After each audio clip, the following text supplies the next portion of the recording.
Salut tout le monde. Je pense que je suis connecté et que vous êtes déjà une trentaine en live, c'est parfait. Comme d'habitude, pour ceux qui sont rodés, on fait un petit son, un petit test son et lumière. Vous me dites si l'image est correcte et si vous avez un bon son, sachant que j'ai oublié mon casque, donc je parle juste devant le micro et que je vais couper le son du Mac pour pas qu'il y ait d'interférence. Je vais voir sur le chat si ça marche.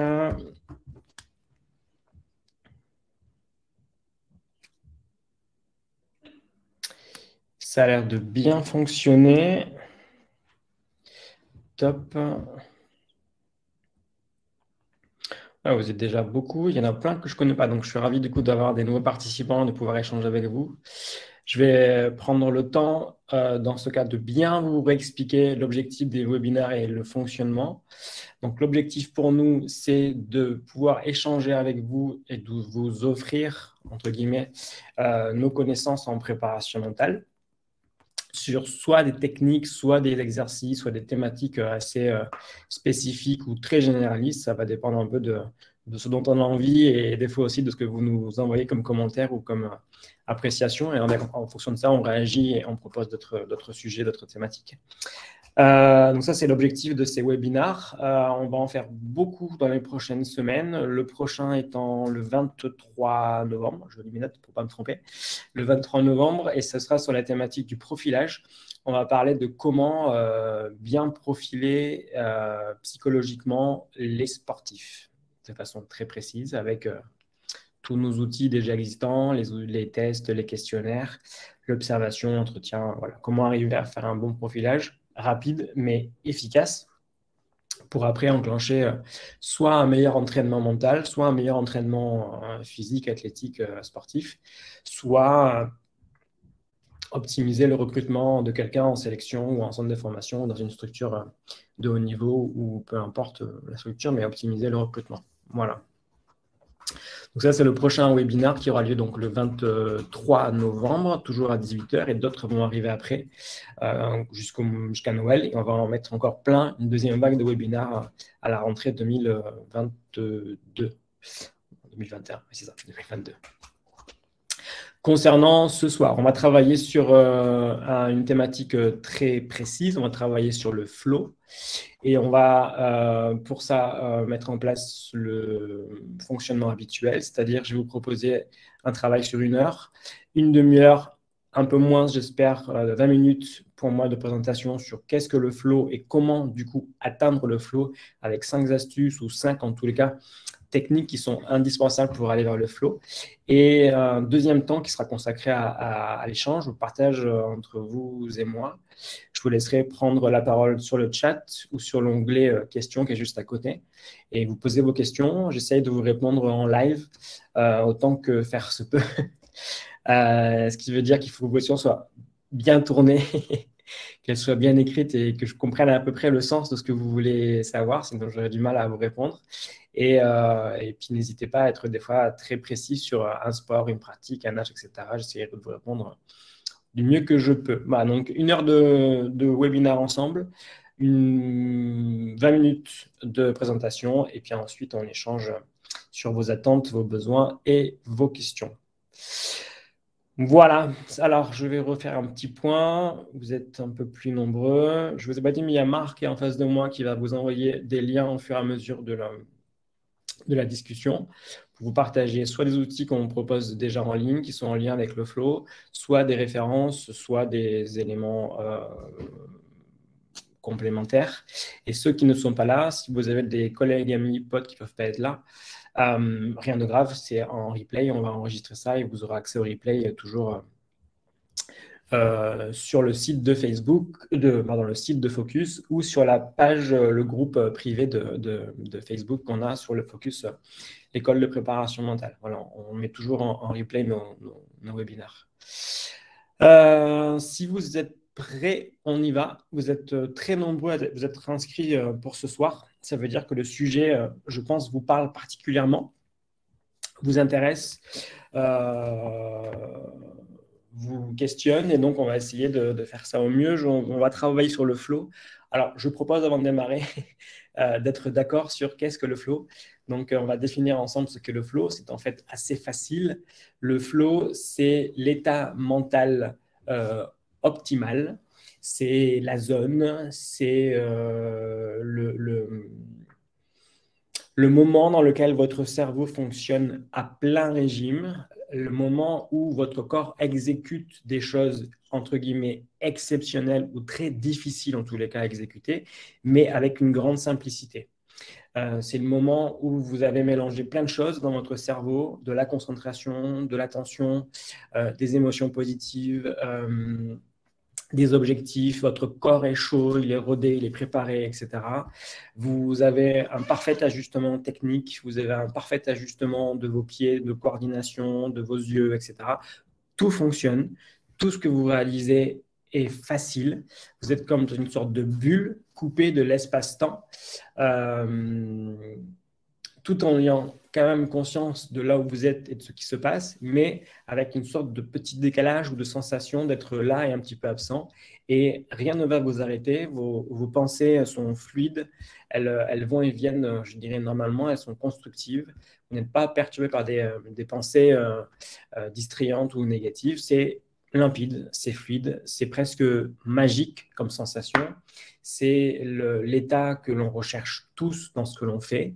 Donc là, on va parler beaucoup de sport ensemble, mais c'est l'état dans lequel moi, j'aime être quand j'écris des bouquins, par exemple, ou quand je fais des sports de façon un peu intensive. C'est l'état que recherchent tous les artistes qui montent sur scène, cette espèce de sensation de flow où ce qu'ils expriment, ce qu'ils chantent, ce qu'ils jouent est de l'ordre du génie, parce qu'en fait, il y a quelque chose en eux qui les guide et qui les amène à toucher le Graal.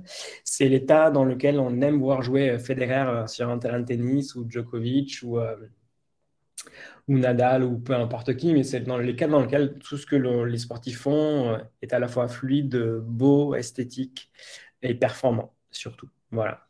Donc c'est ça le flow. Ça a plusieurs définitions. Il y a même des définitions des fois chez les spirituels. Il me semble que l'état de conscience modifié qu'on retrouve quelquefois dans l'hypnose ou dans les grandes sessions de méditation, ça peut se rappeler ou se rapprocher pardon, aussi du flow, mais sans la notion forcément en retour de performance. En tous les cas, c'est voilà, l'état mental rêvé pour tout un chacun. Et c'est celui que, en tant que préparateur mental, j'adorerais que mes sportifs fassent à chaque match. Ça ne se passe pas toujours comme ça parce qu'il y a forcément des éléments parasites. Il y a des problèmes à résoudre dans les matchs, il y a des difficultés, il y a des baisses de forme, il y a des baisses de concentration, il y a tout ça qui font qu'ils ne touchent pas le Graal à chaque fois.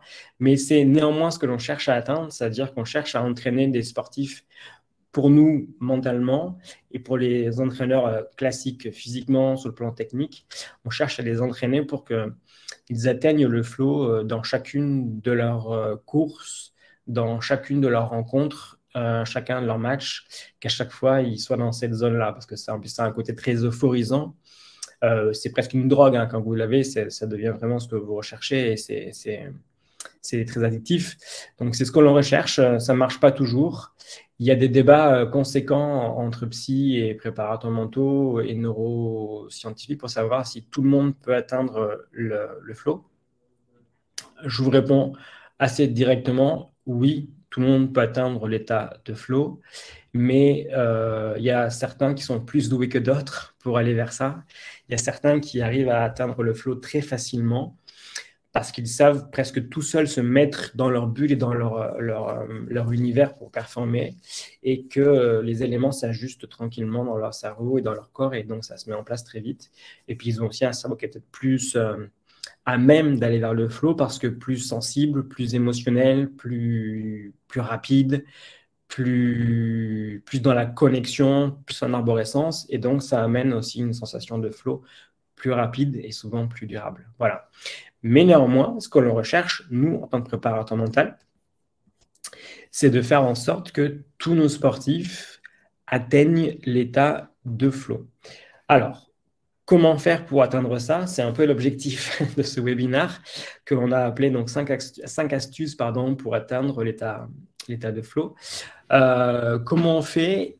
Il faut bien prendre en compte le fait que le flow, ça se travaille déjà à l'entraînement avant de le travailler en match. Et que atteindre le flow nécessite de mettre bout à bout tous les éléments, tous les facteurs qui vont influencer le flow. Il y a en gros une dizaine de facteurs qui vont avoir un impact sur le flow, qui sont un mélange de facteurs purement corporels, physiques, mais aussi évidemment émotionnels, attentionnels, sociaux, relationnels, qui sont aussi en lien avec des éléments naturels, l'environnement global, qui sont en lien avec l'alimentation, avec le sommeil, avec plein de choses, avec les bruits, avec la respiration, avec plein de choses. Donc, si on veut réussir d'un point de vue théorique à permettre à chaque joueur d'être dans le flow à chaque match, il faut prendre en compte tous ces paramètres-là, ce qui est quand même assez difficile, voire impossible des fois, parce qu'on ne pourra pas avoir de l'influence sur tout ça. Donc, si on veut être efficace, on va souvent chercher, nous, en préparation mentale, à jouer sur des facteurs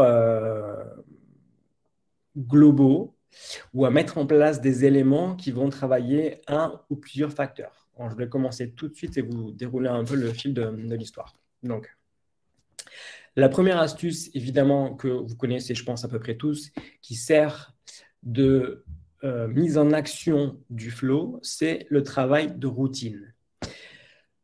Aussi bien les routines de préparation de match que l'on va mettre en place la veille, voire 2 jours avant le match, dans tout ce qui va être optimisation des déplacements, stratégie de réflexion sur le match, mise en place d'objectifs, préparation du transport, des hôtels, de l'hébergement, tout ça.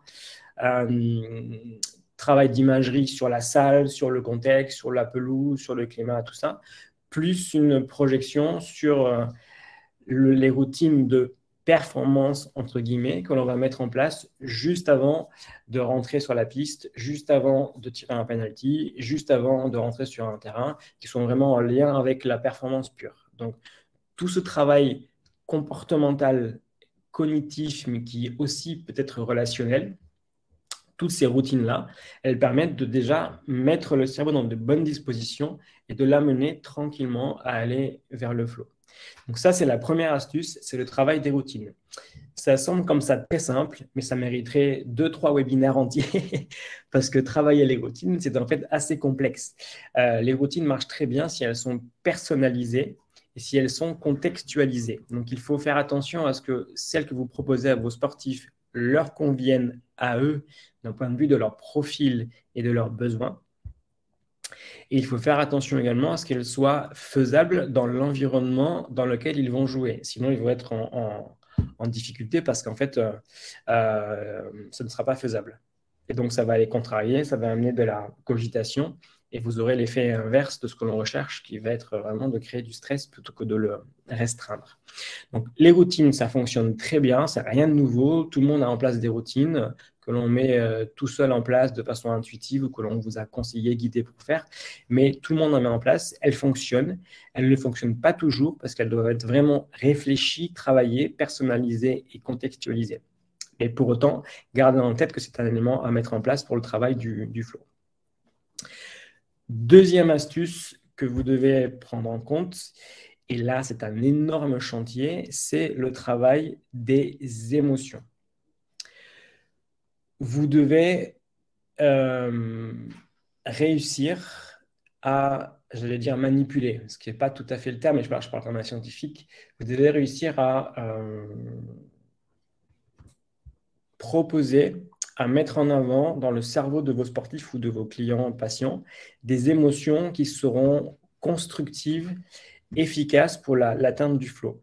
Alors, c'est quand même beaucoup des émotions positives. Donc, on va travailler énormément la recherche d'amour, de joie, de plaisir, bien évidemment, de satisfaction, de rire éventuellement. Et on peut travailler aussi un petit peu des émotions un peu plus négatives comme la colère ou l'agressivité, qui vont permettre de rehausser le niveau d'engagement et de se mettre dans le bain.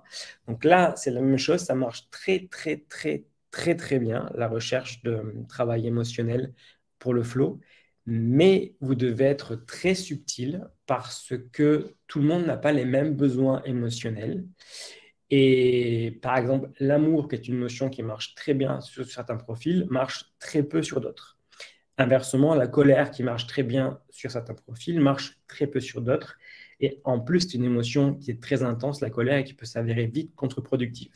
Donc, c'est à vous de faire un bon bilan, de repérer vraiment ce dont a besoin le sportif pour performer en termes d'émotion et de lui proposer des techniques, des exercices, des mises en situation qui vont jouer sur telle ou telle émotion.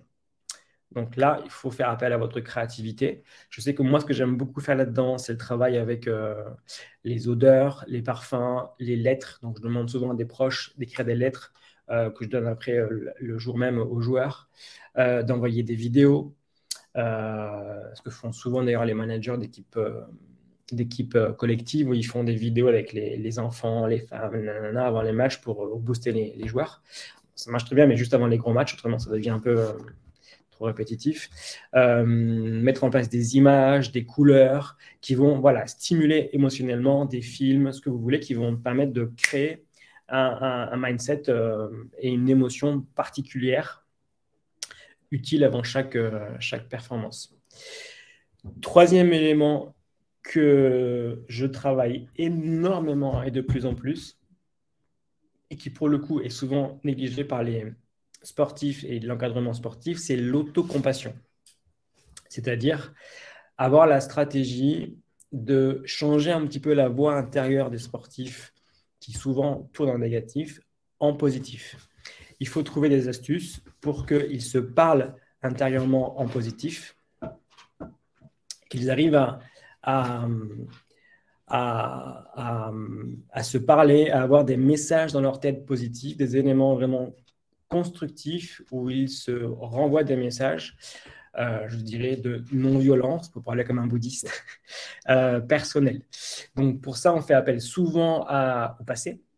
On va essayer de leur faire lister, de leur faire écrire toutes leurs victoires, leurs grandes réussites, tous les efforts qu'ils ont accomplis, de se féliciter pour ça, de s'encourager pour ça. Vraiment, on va construire avec eux, par l'écrit, par le papier, par l'oralité, par ce que vous voulez, des messages positifs internes qui vont les aider à se parler en positif. Et ça, c'est très, très, très, très puissant. C'est très peu utilisé chez nous pour des questions, je pense, culturelles, où on est beaucoup habitué à l'auto-jugement et au négatif. Donc, on n'est pas du tout habitué à ça d'un point de vue culturel, scolaire, tout ça, même sportif. Et c'est une gymnastique à mettre en place qui n'est pas si simple que ça, mais qui, je vous garantis, est très, très efficace. Donc, troisième astuce, c'est l'autocompassion. Quatrième astuce, qui sera beaucoup plus classique, mais qui là aussi demande un petit peu de finesse, c'est le travail évidemment d'énergie et de corps, de physique. Tous les sportifs, à quelques exceptions près et pratiques sportives près, s'échauffent musculairement, physiquement avant les entraînements et les compétitions.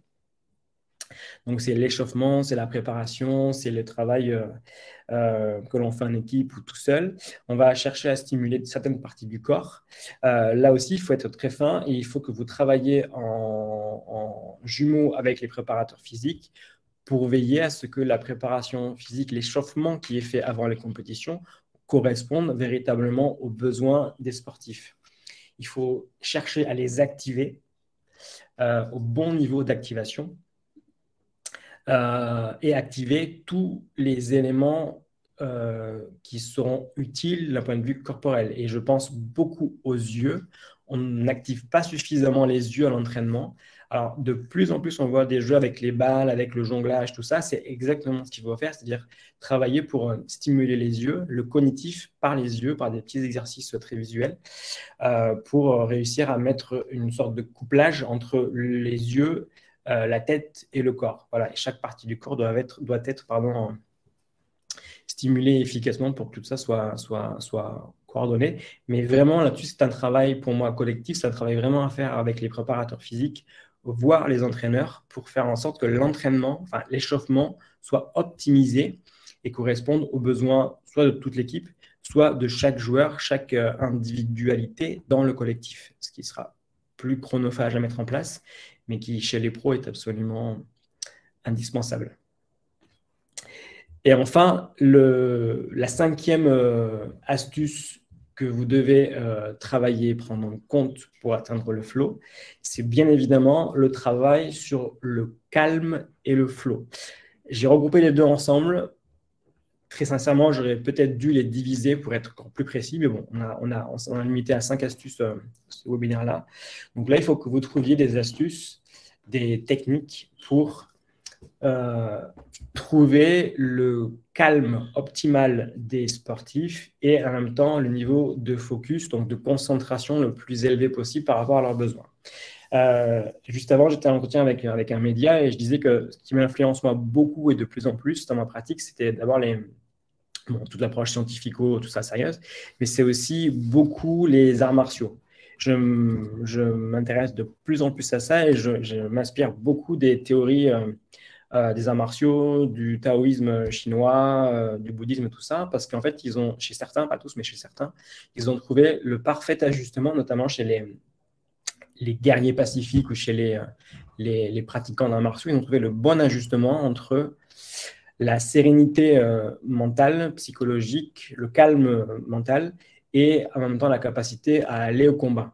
Donc, ils savent jongler tout le temps entre l'activation, le calme, l'activation, le calme, l'activation, le calme. Et si vous regardez des combats même de boxeurs, de MMA, tout ça, ou des combats, entre guillemets, de samouraïs, vous verrez qu'ils arrivent tout le temps à retrouver le calme intérieur. La tranquillité par le souffle, par la respiration profonde, par des exercices d'étirement, par le relâchement du corps, etc. Et ça, c'est un élément qu'on ne travaille pas beaucoup, voire quasiment jamais dans les sports et les pratiques sportives occidentales. C'est la recherche de calme. Or, ça me semble vraiment indispensable et en tous les cas, ça l'est pour atteindre le flow.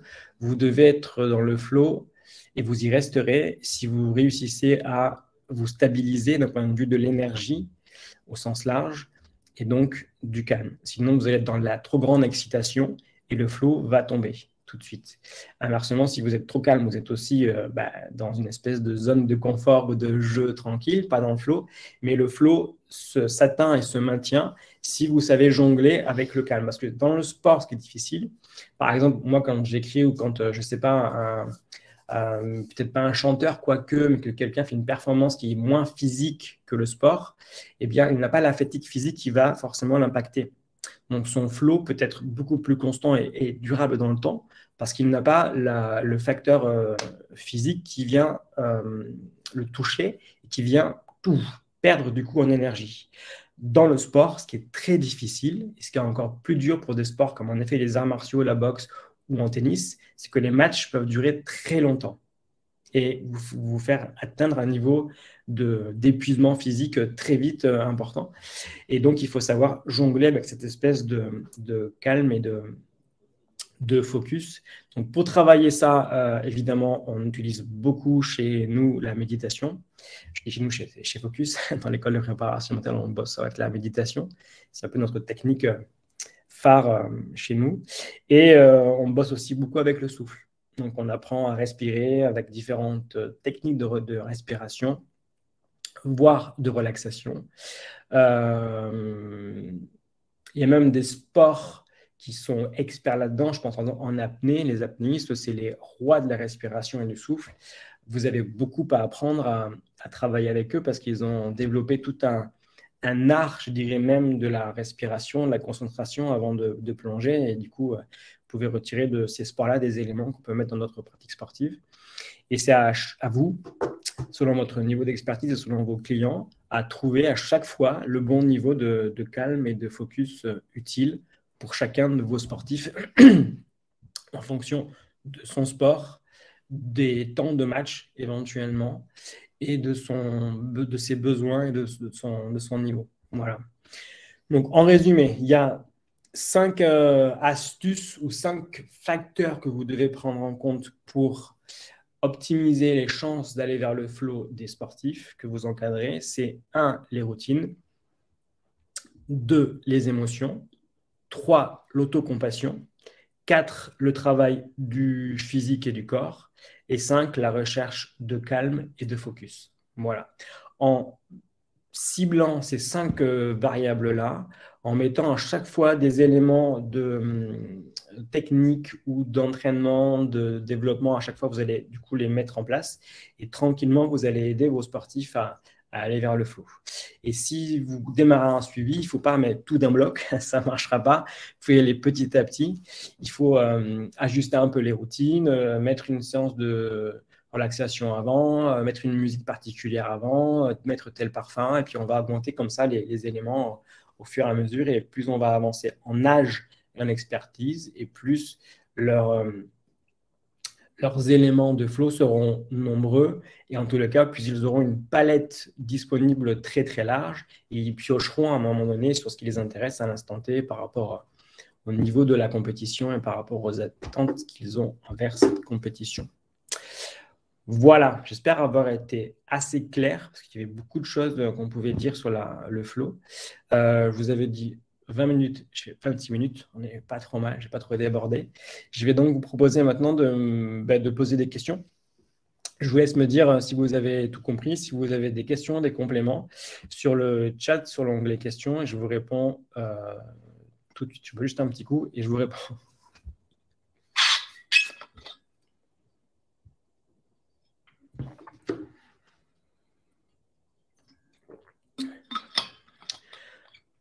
Alors, il y a une question de Hakim Mouri.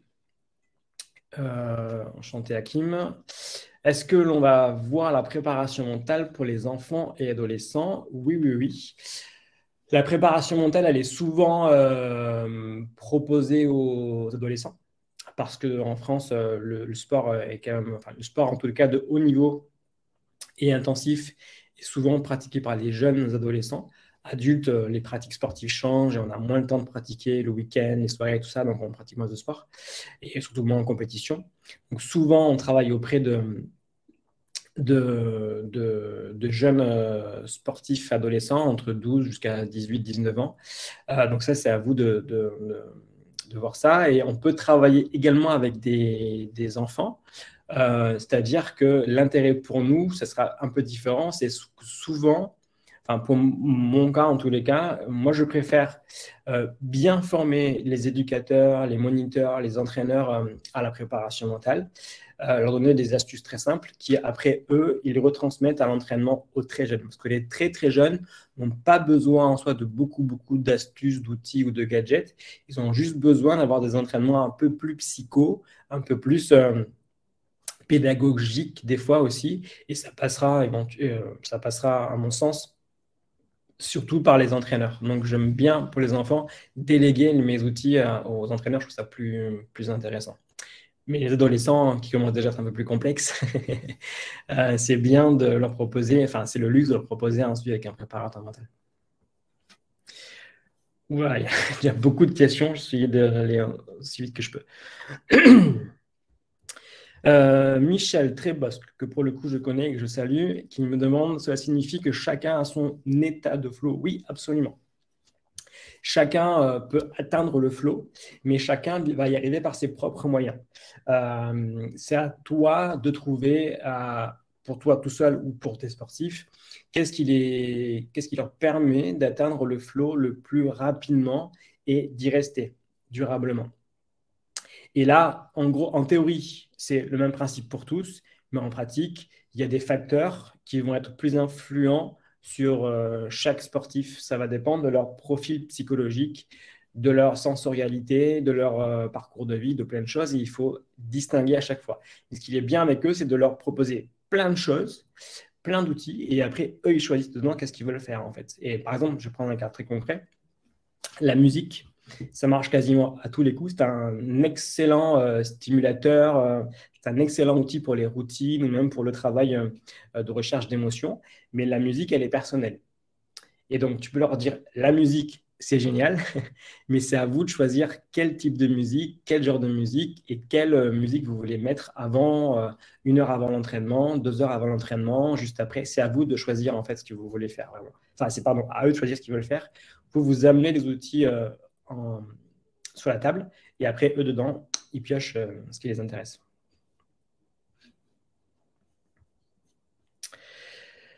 Benoît Auger qui me demande, salut Benoît, on se connaît également, comment faire avec un sportif très négatif sur sa pratique et qui pense avoir déjà perdu son match? Ce n'est pas un problème de flow, Benoît, c'est un problème d'équilibre psychologique et émotionnel. C'est seulement un joueur qui a un problème dans son profil, qui soit a une estime de lui trop basse ou trop élevée, qui a une petite voix intérieure qui tourne trop facilement en négatif, qui pourrait être aussi éventuellement trop impulsif. Et donc, avant de viser le flow pour lui, il faut d'abord équilibrer l'estime de soi, l'impulsivité et des éléments plus émotionnels comme le stress, tout ça en fait. Voilà. Mais c'est là le flow, tu ne pourras pas l'atteindre avec lui tout de suite tant qu'il ne sera pas, entre guillemets, stabilisé d'un point de vue psycho-émotionnel. C'est pour ça qu'il faut faire d'abord un travail de fond et que le flow, comme moi je le bosse en tous les cas en préparation mentale, ça n'arrive qu'à la fin du processus. C'est quand on a bien travaillé avant tout ce qu'il y avait à travailler, dans la recherche d'équilibre perso, dans la recherche de stabilité émotionnelle, de gestion du stress, parce que ce que j'ai peut-être pas dit en prérequis, c'est que le flow, on ne l'atteint que s'il y a un stress très bas. Donc, il faut travailler le stress pour permettre d'aller vers le flow. C'est sûrement le cas de ton joueur. Donc, vois avec lui s'il a un profil trop stressé, voire trop anxieux, une estime de lui stabilisée ou pas. Et si ce n'est pas le cas, il faut travailler ça en priorité.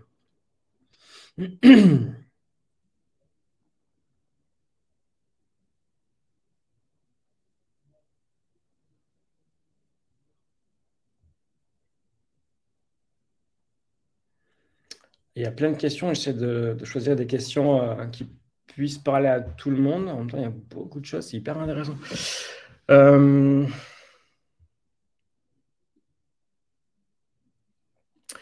Mathéo qui me dit, pour les activités qui nécessitent pas d'effort physique ou peu, tu as cité les chanteurs ou les artistes plus généralement. Est-ce que le travail du physique et du corps est important pour l'atteinte et le maintien du choix? Il est extrêmement important et il le néglige totalement.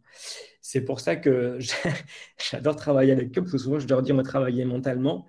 Et d'abord, on va faire de la boxe. Je vais t'envoyer faire de la boxe avec mes consultants ou faire un sport, je ne sais lequel, mais souvent je les mets au sport avant de faire de la préparation mentale.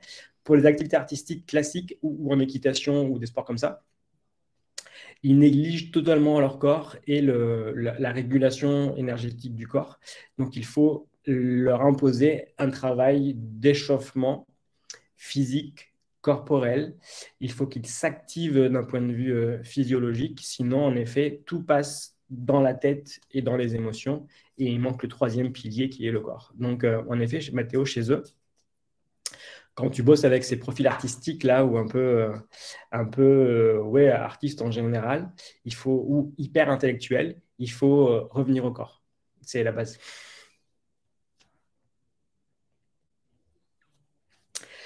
Carole D me demande si je travaille avec l'imagerie, la visualisation d'un animal totem. Je peux.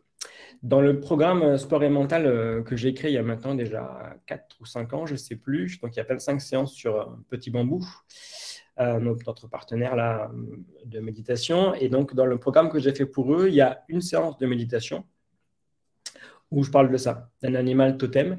Et j'aime bien ça parce que les animaux, ça renvoie toujours à un truc très énergétique, très naturel, très écologique. Et c'est un peu ce que font d'ailleurs beaucoup ce que fait le yoga, le tai chi ou le qigong. En fait, c'est basé sur des postures, des images animales pour amener après chez l'être humain le même bénéfice. Et j'aime beaucoup ça. Et les joueurs jouent beaucoup de jeux.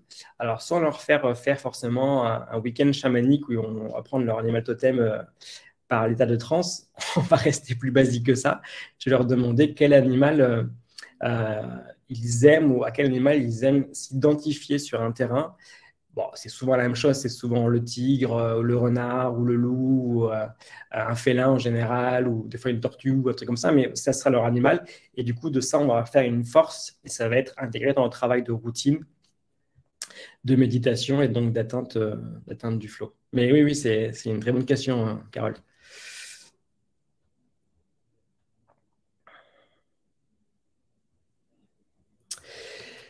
Baptiste Cugeron me demande, bonsoir Anthony, j'aimerais savoir en quoi l'utilisation de la colère peut permettre de renforcer l'engagement du sportif. Alors, je n'ai pas dit ça ou je me suis mal exprimé.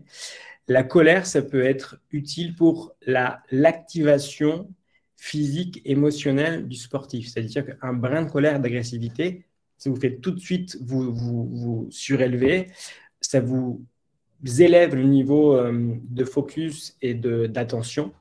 Ça vous met sur vos gardes et du coup, vous êtes plus prêt à aller au combat. Le problème, c'est quand on est trop en colère, on veut aller trop vite au combat, trop vite rentrer dedans. Et là, on se blesse, ou on prend un coup, ou on tombe à côté. Donc, il faut savoir trouver le bon niveau d'agressivité ou de colère, tu l'appelles comme tu veux. Il y en a pour qui ça sera 0 de colère, d'autres pour qui ce sera 3, 4 sur 10, d'autres pour qui ce sera 10. Et là, bon courage pour travailler avec eux. Mais c'est une question hyper individuelle et qui peut des fois être éthique parce que se pose la question de comment tu crées la colère chez les sportifs. Et tu peux avoir des outils pas toujours bienveillants pour rester, on va dire, général. Mais c'est une question qu'on aborde, en tous les cas, chez nous en formation parce qu'elle est vraiment très, très importante.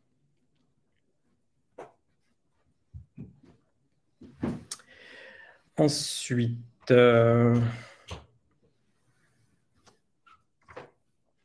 François Parent me dit « Le geste parfait est celui qui est dépouillé de toute intention. Le flow fait-il partie de cet état cognitif ?» Absolument. Le flow, quand tu es dans le flow, tes gestes sont automatiques et ils sont exécutés sans penser, comme dirait un moine bouddhiste ou un pratiquant d'arts martiaux japonais comme le tir à l'arc ou le kendo, tout ça.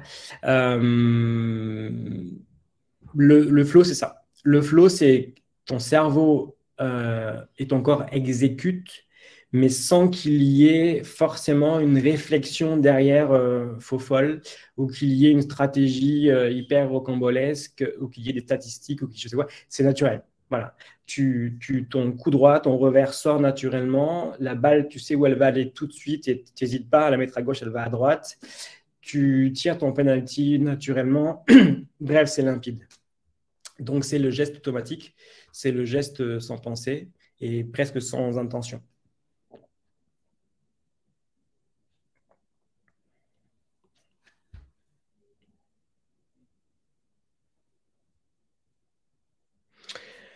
Thomas Di Bilela me pose une question un peu compliquée, mais je vais essayer d'y répondre. Comment se servir des émotions pour la performance? Contrôle, acceptation de toutes les émotions. Alors, c'est une vraie question, ça, pour le coup, de préparateur mental ou de psy. En préparation mentale globale, je sors un peu du flow pour après y revenir. En préparation mentale globale, on fait un énorme travail sur la gestion des émotions. Parce qu'on sait aujourd'hui en psychologie que les émotions sont un peu le centre et le nerf de la guerre. Beaucoup, voire énormément de nos comportements et de nos pensées sont dictés par nos émotions. Donc, si on veut, entre guillemets, changer le comportement de quelqu'un, l'améliorer, l'optimiser et penser plus positif, ça passera beaucoup par les émotions, voire essentiellement par les émotions. Donc, avant de parler de flow et de réussite, on parle d'abord donc de régulation et de gestion de ses propres émotions. Et dans l'approche que moi, en tous les cas, j'ai en préparation mentale, je me base en effet beaucoup sur la mindfulness, donc la pleine conscience. Et dans ce cadre-là, il y a une étape primordiale qui est l'étape d'acceptation. Donc, je dois enclencher le processus d'acceptation de toutes mes émotions. Et lorsque je suis en match, je dois faire la même chose. C'est-à-dire que je dois accepter tout mon ressenti. Je dois accepter que je stresse, accepter que je suis en colère, accepter qu'il y a des éléments qui m'énervent, accepter des parasites. Je dois accepter d'avoir peur, tout simplement, pour après être plus efficace. Voilà.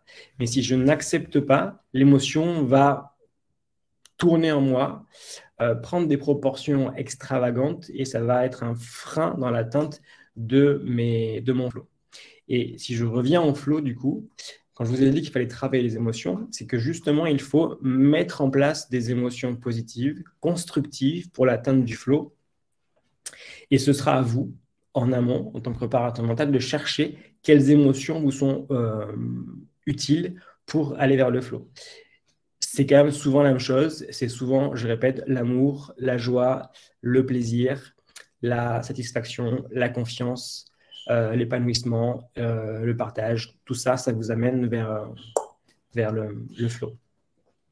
Par exemple, je vais vous donner un cas très concret. Je l'ai un peu dit, mais je vais vous le donner de façon plus technique et plus précise.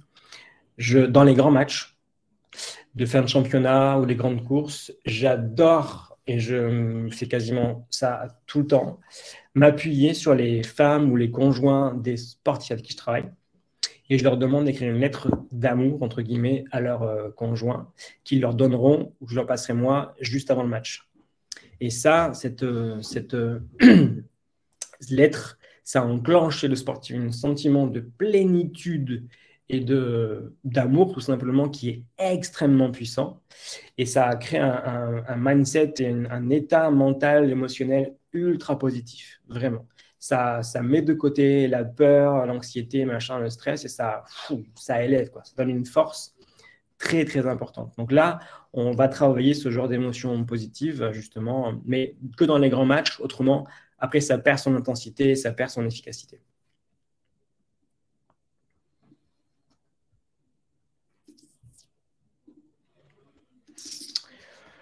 Hmm.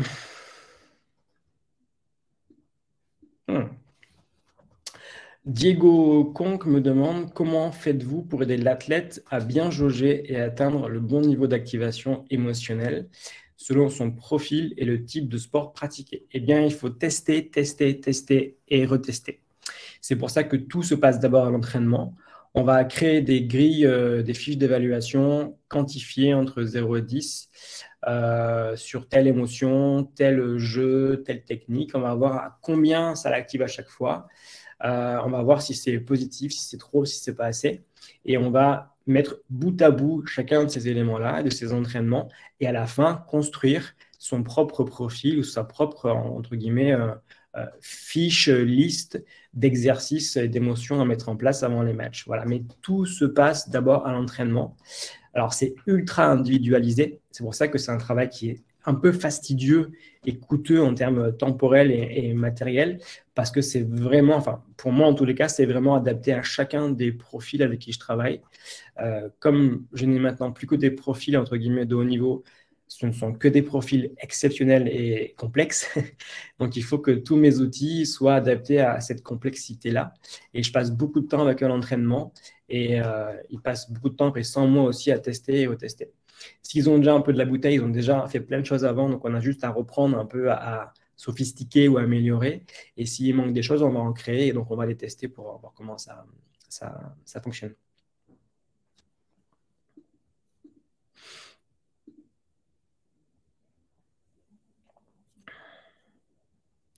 François Poirot me demande quels sont pour toi les prérequis du flow. Je pense à la confiance en soi, l'estime de soi, les fondamentaux psychologiques. Alors, les prérequis du flow, il n'y en a quasiment aucun, dans le sens où tu peux atteindre des fois le flow par magie. Je ne sais pas comment c'est arrivé et ça a marché, mais ça a marché. Donc, il n'y en a aucun si tu veux vraiment être optimiste, et il y en a beaucoup si tu veux vraiment viser le flow à chaque match. Donc, pour que le flow soit présent à chaque match, il te faut une stabilité psychologique. Ça veut dire trouver sa bonne dose d'estime de soi, de motivation, de détermination principalement, et je dirais aussi de bien-être ou d'humeur optimiste. Ensuite, il te faut travailler les éléments très cognitifs. Donc, il faut que tu aies trouvé ta stabilité, ton équilibre du point de vue de la concentration, reconcentration, de l'impulsivité. Tant que tu seras impulsif, tu vas perdre le flow très rapidement. Ce qui a fait que Federer a atteint ce niveau-là et qu'il est devenu vraiment quasiment dans le flow à chaque match, c'est qu'il a baissé considérablement son impulsivité. Et c'est le même cas chez Nadal et Djokovic, des profils de gamins très, très impulsifs, très doués, mais très impulsif, qui fait que du coup, il ne tenait pas la distance en termes de flow ou de, de comment dirais-je, de calme attentionnel et émotionnel. Et chez ces profils-là qui sont très doués, il faut travailler absolument ça. Et enfin, il y a donc la stabilité émotionnelle. Il faut que tes sportifs soient stables, qu'ils gèrent bien le stress avant les matchs.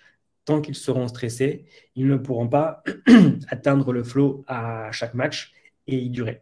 Voilà, donc c'est les 3 éléments à prendre en compte. Stabilité psycho, cognitive et émotionnelle.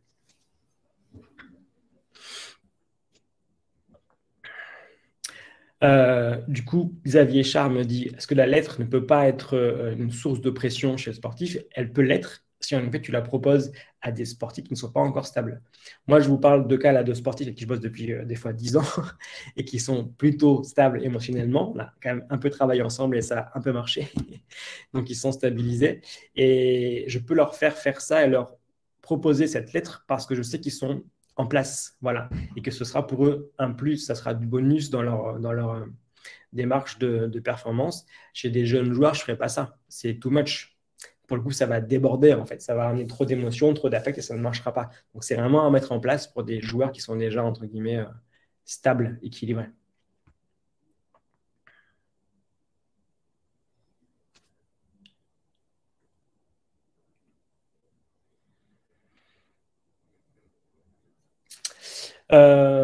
François Poirot me demande, le feedback du flow est-il à verbaliser et à travailler avec le sportif? Oui, c'est très important de prendre ce qui a marché et de le décortiquer.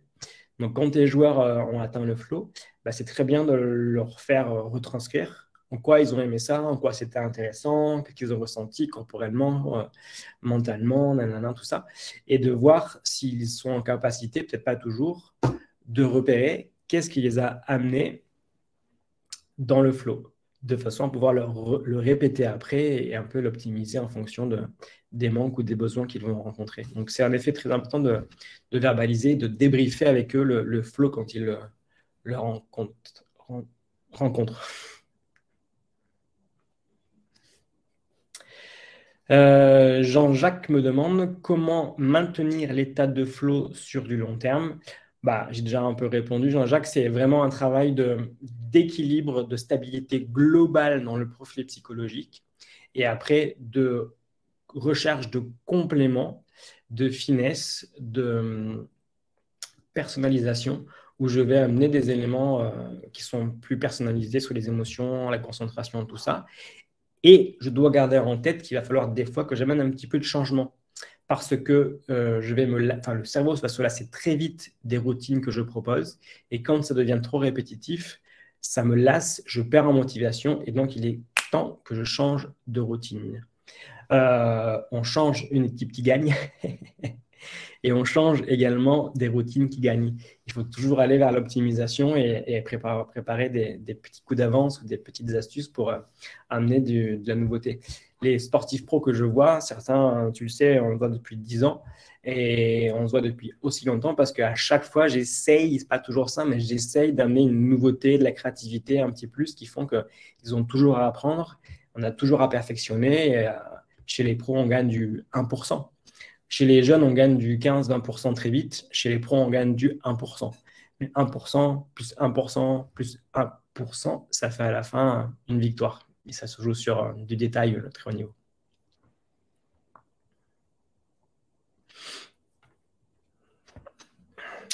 Naïm Meini, le camarade, me demande comment transposer le travail de préparation au flow dans le monde de l'entreprise. Alors là, c'est une sacré challenge. La question, c'est de savoir, Naïm, si il est possible que tous les métiers atteignent le flow. Et je ne suis pas sûr.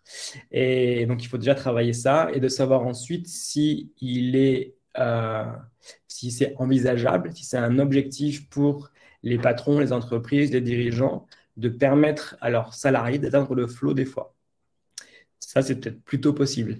En tous les cas, on peut se servir de l'image des sportifs et de ce qu'ils font d'exceptionnel pour essayer de le mettre en place dans l'entreprise. Et même si les gens n'atteignent pas le flow, ils pourront en tous les cas mettre en place des facteurs de performance qui, bout à bout, feront qu'ils trouveront leur propre équilibre d'un point de vue de bien-être et aussi de performance en entreprise. Donc, c'est peut-être plutôt ça que j'ambitionnerai avec eux.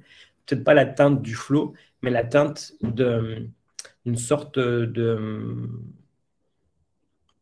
yin-yang, tu vois, d'équilibre entre la performance triangle et le calme ou le plaisir, enfin, du moins le calme et le confort plutôt yin. Ce serait plutôt vers ça que je pencherais.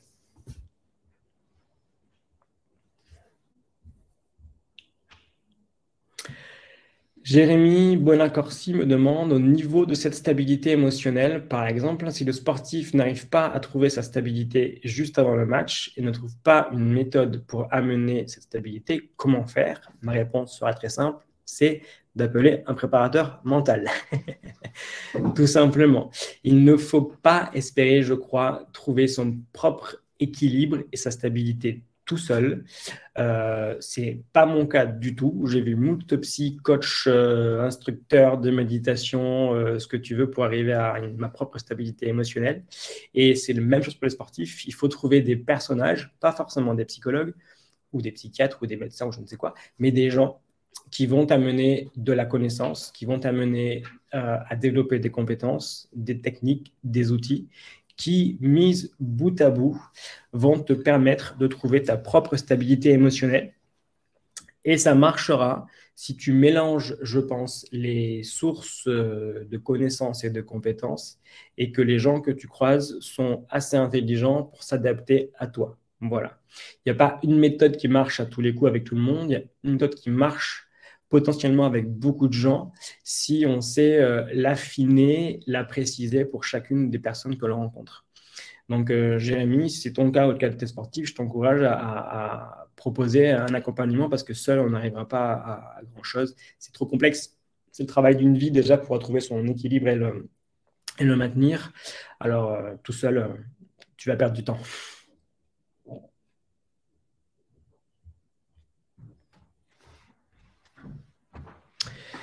Mathéo qui me pose une autre question. Est-ce que ce travail de test et retest sur les émotions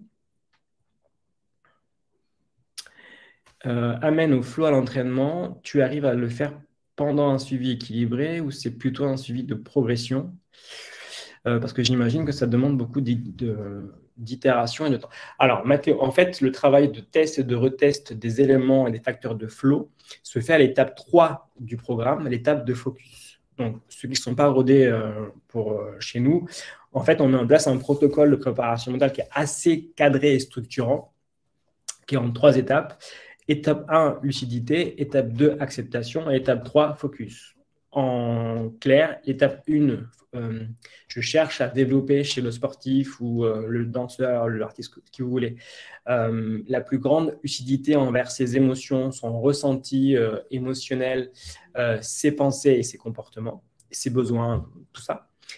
Quand il a atteint un niveau de lucidité suffisant, on passe à l'étape 2, l'étape d'acceptation. Là, je vais rentrer dans la phase d'acceptation des émotions, y compris du stress, ce qui n'est pas une mince affaire.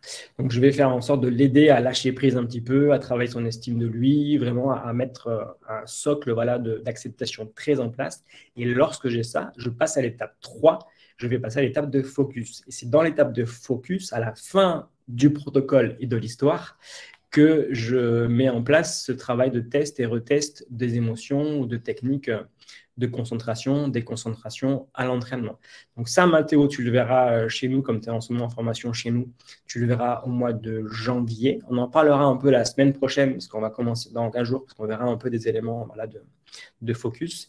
Mais on va vraiment le mettre en place dans la deuxième partie de la formation. On va travailler notamment avec des sportifs pros sur le terrain, avec qui je bosse et où j'ai bossé, sur des éléments de comment tester et retester ses émotions à l'entraînement.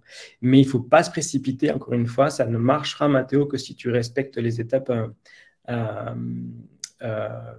précédentes. Sinon, C'est aller trop vite en besogne. Euh,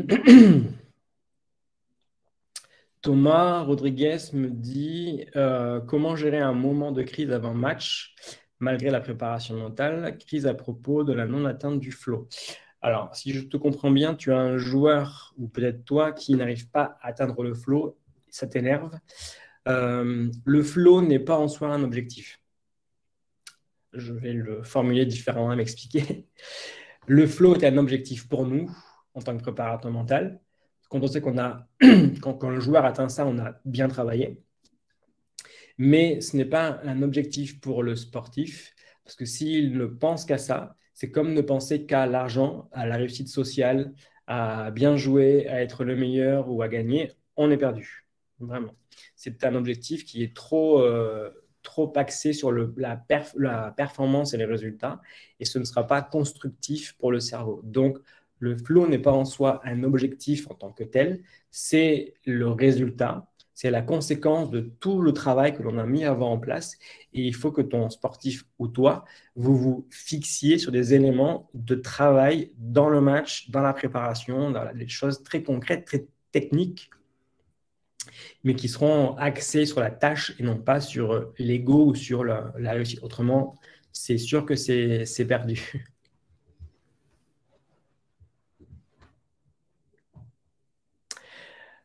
François Perrault fait une remarque sur la motivation. Je suis d'accord à 100% avec toi, François.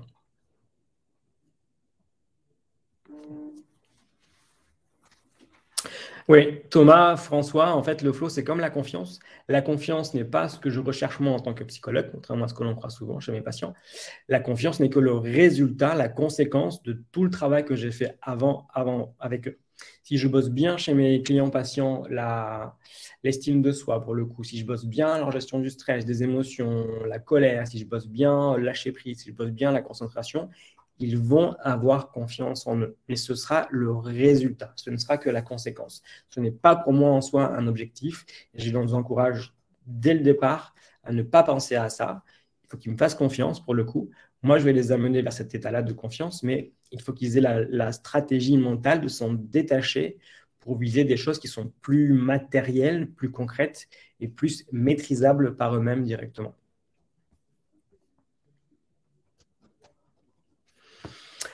Alors, le temps a filé. Bon, beaucoup de questions, plus qu'habituellement. Du coup, j'ai essayé de jongler, mais il y avait beaucoup de choses et je m'excuse pour ceux que je n'ai pas vus ou que je n'ai pas pris le temps de répondre ou tout ça. On pourra en reparler plus tard. Il ça fait déjà quasiment 1 heure qu'on discute. Donc, je vous propose de m'arrêter là pour ce soir. Désolé pour ceux que je vais frustrer tout de suite là, mais n'hésitez pas du coup à revenir aux prochains webinaires qui seront pour certains consacrés au flow ou d'autres sujets. Si vous avez des questions très techniques ou très pointues, vous pouvez aussi m'envoyer un mail. Je prendrai le temps de vous répondre si je l'ai promis. Sinon, vous aurez des réponses dans les bouquins que j'ai pu publier. Notamment sur le flow. Le dernier parle beaucoup du flow parce que c'est quand même chez les sportifs pro un élément central dans leur performance. Donc, n'hésitez pas à l'acheter, trouver des réponses là-dedans. Si elles n'y sont pas, vous m'envoyez un mail, j'essaie de vous répondre. Sinon, on en reparle au webinar. Sinon, on en reparle en formation. Sinon, je ne sais pas, j'ai plus de réponse. N'hésitez pas à aller sur la page du groupe Facebook aussi, vous aurez des réponses parce qu'on met pareil sur le groupe, enfin sur le groupe privé, l'école de préparation mentale Focus, on met beaucoup de supports, d'articles et d'explicatifs. Donc pas mal de choses qui sont intéressantes et certaines sont en lien avec le flow. Donc vous aurez également des réponses sur le flow, sur le groupe de la page Facebook. Et sinon, je vous ai tout dit. Dernière petite chose que j'ai oubliée, et Marco est là pour me le répéter. Vous avez un onglet sondage à droite. Si vous avez encore un petit peu de temps, ça serait cool que vous y répondiez. Comme ça, nous, on sait si ça vous a plu, si le format vous a convenu. Vous pouvez aussi nous dire si vous avez d'autres questions, d'autres besoins, et on essaie de vous répondre au mieux. Mais voilà, on est en demande d'avoir votre avis pour s'adapter au mieux à vos besoins. Donc, vous avez tout ce qu'il faut sur l'onglet à droite et Marco vous a mis le lien du prochain webinar si vous voulez déjà vous inscrire, sachant que vous étiez 180 inscrits aujourd'hui et qu'on ne peut pas prendre tout le monde, on limite à 100 personnes le réel, enfin le live. Donc, n'hésitez pas à vous inscrire les premiers si vous voulez avoir accès au live en direct. Voilà. Je vous dis encore merci pour votre participation de ce soir qui était très intense. C'était très cool. J'espère vous revoir bientôt et je vous dis une très bonne soirée. Ciao.